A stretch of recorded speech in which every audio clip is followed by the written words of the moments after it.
Estamos de regreso en Punto y Contrapunto. El próximo 31 de enero venció, más bien el pasado 31 de enero venció el plazo que dio el gobierno federal para que los gobernadores firmaran el convenio de adhesión al Instituto de Salud para el Bienestar, el INSABI. 23 entidades lo hicieron, 4 se adhirieron solamente al IMSS Bienestar y otras 5 administrarán sus propios sistemas de salud. ¿Cuál será la diferencia para la población de cada entidad, para los derechohabientes, para los pacientes? ¿Recibirán o no atención y medicamentos gratuitos? Veamos el contexto. 23 estados se han adherido al Instituto de Salud para el Bienestar para brindar atención médica y medicamentos gratuitos en el primer y segundo nivel de atención. En un comunicado, el INSABI informó que se continuará el diálogo con el resto de las entidades para alcanzar la firma del acuerdo. De los estados restantes, Chihuahua, Coahuila, Michoacán y Tamaulipas decidieron adherirse solo a IMSS Bienestar, que ofrece atención a personas que no cuentan con seguridad social, mientras que Aguascalientes, Baja California Sur, Guanajuato, Jalisco y Nuevo León no se adhirieron ni al INSABI ni tienen instalaciones de IMSS Bienestar, por lo que administrarán sus propios sistemas de salud y no recibirán participación federal en la prestación de los servicios de salud, aunque seguirán recibiendo el presupuesto federal que les asigna el sector salud. Los gobernadores panistas apuntaron que el gobierno federal no ratificó el convenio firmado el 31 de enero y redujo el tema de salud a una postura única, adherirse al INSABI o rechazarlo en su totalidad. Señalaron también que cada entidad, de conformidad con sus circunstancias locales, definirá su adhesión. Aunque los panistas apoyan la compra consolidada de medicamentos, no acordaron cómo será el esquema financiero para ofrecer atención gratuita a pacientes de tercer nivel, en el que se habían comprometido a mantener la propiedad y manejo de infraestructura estatal, la posibilidad de comprar medicamentos con precios referenciados, al acceso a todos los fondos federales y a un modelo de salud nacional. Punto y contrapunto. Segundo tema que va junto con pegado con lo que estábamos hablando en el bloque anterior, tema de presupuestos, tema de partidos también, tema de diferencias ideológicas, quienes se suman, quienes no se suman. Pero dejando la política de lado, querido Héctor, ¿qué ocurre para las personas, para los pacientes que en efecto van a tener un trato o un acercamiento diferenciado? No está claro. A ver, el problema es que algunos de los estados que no se han querido sumar tenían sistemas que funcionaban más o menos bien. Ahora, el financiamiento, Genaro, se está haciendo un relajo.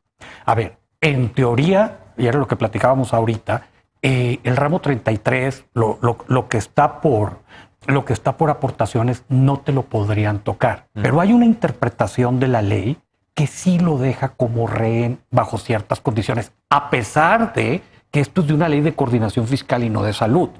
Pero luego además tenemos el problema de los recursos que estaban colgados directamente de la Secretaría de Salud, pero que iban a los estados.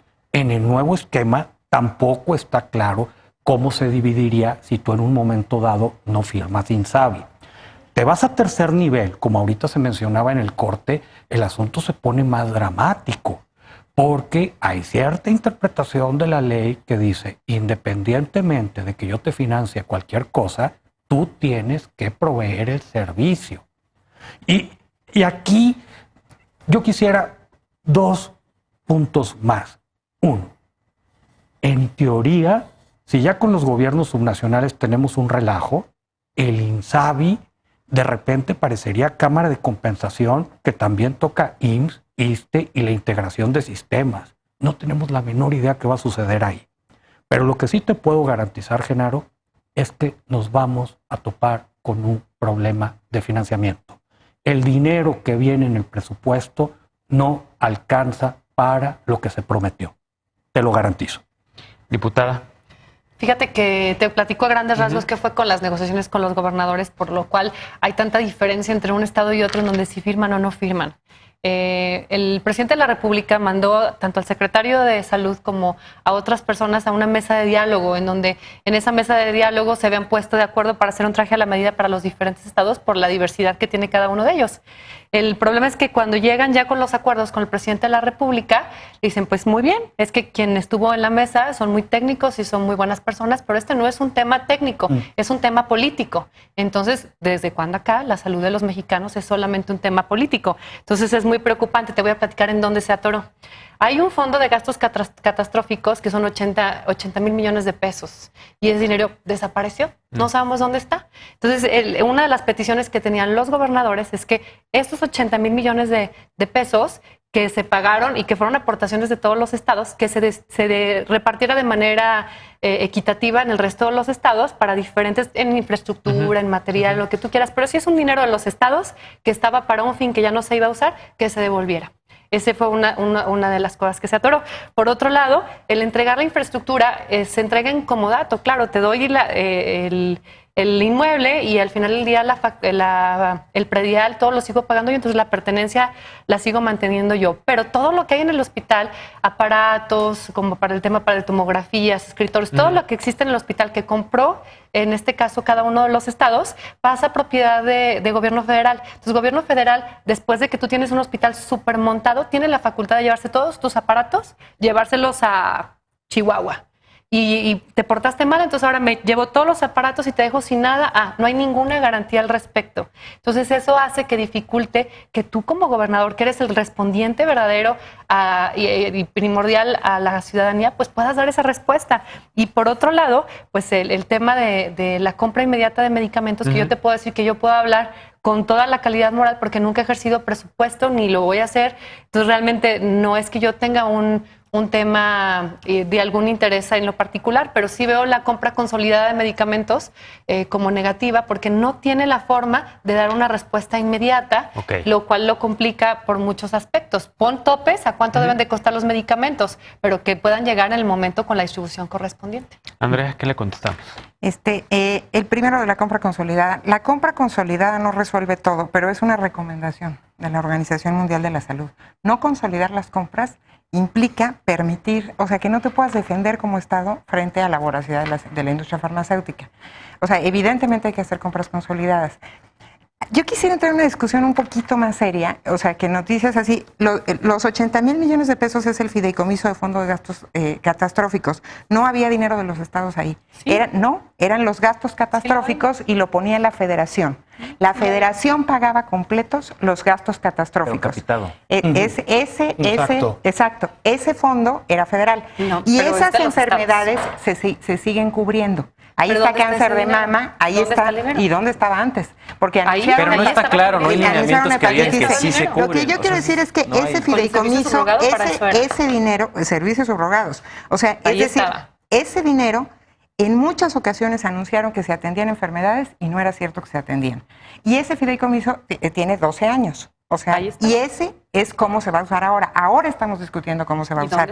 A mí la parte que me parece seria, como para buscar un mecanismo y tratar de... Yo creo que ayudas si estableces de verdad cuál es el problema. A mí me parece que las compras consolidadas están bien y te sirven para un tipo de enfermedades, no para todas, ¿no? Te sirve cuando lo que tienes es que comprar volumen, ¿no? Como fue el caso de VIH, que fue muy exitoso, o el de hepatitis C, puede funcionar en diabetes para ciertos medicamentos. Pero no te resuelve. Lo que nos está pasando es que se te pierden volúmenes chiquitos fundamentales. O sea, de medicamentos que no se usan mucho, pero por ejemplo tuberculosis, o sea, tuberculosis resistente, hay muy pocos casos, pero tienes que tenerlos. Entonces la compra consolidada, o sea, es decir, está muy claro cuál es el mecanismo para volumen, pero no es tan claro cómo vamos a construir un mecanismo para hacer las compras pequeñas de medicamentos que no todo el mundo necesita, pero son fundamentales. Y si no tratas tuberculosis resistente, te crece la tuberculosis resistente. Pero también está siendo eficiente que hay deficiencia en todos los hospitales importantes, o sea, en el yo país. Lo que te querría decir es que esa parte, o sea, yo creo que efectivamente hay un problema de descoordinación con las compras y con los abastos, ¿no? Y que justo hay que entrar a resolver ese tipo de cosas. Pero no vamos a resolver, creo que una cosa que ha contaminado muchísimo los debates de salud es las noticias falsas. O sea, porque entonces incluso cuando tienes un planteamiento que hacer, si tú lo haces en público, entonces llegan todos los demás que traen unas noticias diferentes, falsas, mentirosas, y no acabas de poder decir si es cierta o si no es cierta. O sea, creo que hay que manejar información verídica de las cosas. O sea, había inestabilidad laboral desde antes. Justo la incertidumbre es darla ahora. Hay un asunto de compras que está ahorrando dinero y permitiendo que entren medicamentos modernos y que no haya medicamentos que ya no se deberían de utilizar. A ver, déjame escuchar a Andrés. Pero sí hay problemas con compras de medicamentos. También tienes datos falsos. Creo que justo el problema y la principal ineficiencia del gobierno es el tema de comunicación. Justo hay datos falsos que no hay lineamientos. Nadie sabe. Sí. Si supiéramos, entonces podríamos discutir con los datos, decir, a ver, este es el problema, este no es el problema, pero como no sabemos, del fondo de gastos catastróficos y de la compra, tengo entendido que platicaremos más adelante de los medicamentos, me clavaré en el tema de los estados. Creo que los estados que se adhirieron, hay esta sensación de cero rechazo, vamos a cubrir todas las enfermedades, ¿no? Algunos gobernadores, secretarios de salud están súper comprometidos, como dice el presidente, aunque no hay claridad. Hay un problema grave en el tema local, municipal, de las jurisdicciones de salud, que muchos de los que integraban las jurisdicciones de salud eran médicos que estaban por comisión. Es decir, estaban asignados a una comunidad, que eso estaba mal de por sí, ¿no? Pero estaban asignados a una comunidad y regresaban a la jurisdicción a operar los programas de salud pública. Fundamental, las unidades las operaba un pasante, cosa que ha estado terrible. Un tercio de las unidades las operaban los pasantes. Ahora regresan estos médicos a las unidades, pero las jurisdicciones se quedan vacías. Tampoco hay claridad en cómo se va a administrar el tema de salud pública. Si bien se habla mucho de los hospitales, de los centros de salud, pero no es claro quién va a fumigar, de quién va a ser la responsabilidad de fumigar para que no haya dengue, de las detecciones, de los laboratorios.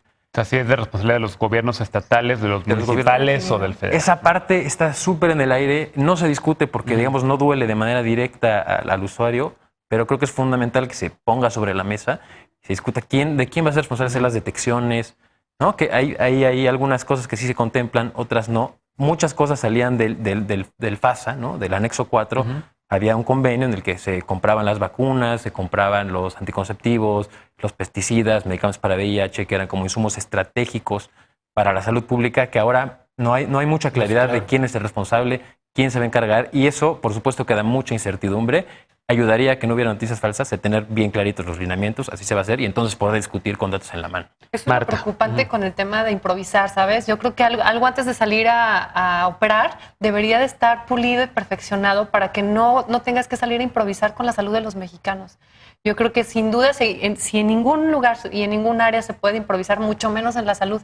Porque entonces ahorita da eso un estado actual que estamos en el limbo, y entonces explícale eso a la gente que está ahorita padeciendo una enfermedad y que ahorita no tiene el servicio de salud como su derecho en el artículo 4 de la Constitución lo pide, lo asegura, y debería de ser una prioridad para nosotros, ¿no? Y la gran irresponsabilidad, yo quiero decir algo, general, la gran irresponsabilidad de desinformación generada desde el gobierno.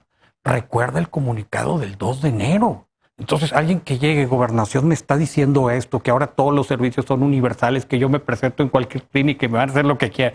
Entonces, gran parte de la confusión que hemos tenido en estas 6-7 semanas se generó desde el gobierno. Con mala comunicación. Y con el tema, ¿qué le contestarías, Andrea, al tema de improvisación? ¿O por qué lo dejamos para hacer un corto? Porque quedan 5 segundos este bloque. Regresamos con ese tema, justo improvisación o no, sobre todo para el tema de compras consolidadas y abasto y desabasto de medicinas, porque justo es el tema que tocaremos regresando a la pausa. Padres de niños con cáncer rompieron el diálogo con autoridades. Las medicinas oncológicas no llegan. La respuesta del gobierno de México ha sido adecuada y pertinente. ¿Cuál ha sido el papel de las farmacéuticas en todo esto? Regresamos a Punto y Contrapunto, no te vayas.